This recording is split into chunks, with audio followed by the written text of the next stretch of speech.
Would you work specifically with Elon Musk to make Scotland an attractive place for him to invest with Tesla or with X or with any of his other massive companies? I mean, I think right now it's pretty erratic, and he's a billionaire. He could invest here. I think it's pretty erratic. I think the fact that you've got leaders across Europe expressing concern about external interference is quite an alarm bell right now.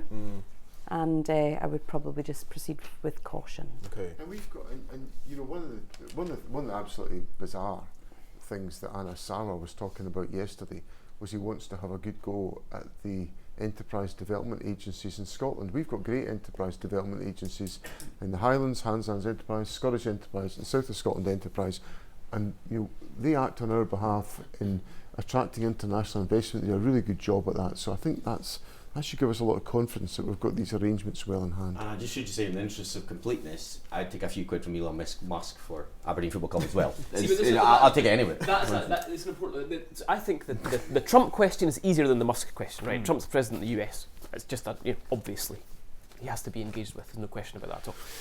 The Musk question is more difficult because he is an erratic oligarch, right?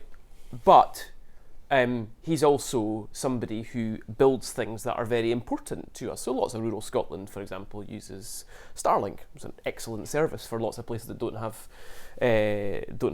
cabled broadband. And there's plenty of Teslas driving around here as well. That is a more difficult question. You know, if he did want to build a factory here, I don't think we could immediately just say we don't like you much, so we can't do it. I mean, it's a more complex question in the modern world when you've got people of that power. That's why I responded to that question through the kind of framework of economic development and enterprise development, because we've got well-established means of looking at all of these questions and weighing up what's the right thing to do and how we should go after investment, as opposed to a kind of simplified, and I agree with you, Andy, that the question about whether I should engage with the President of the United States is a completely different question to me, and I've answered that question.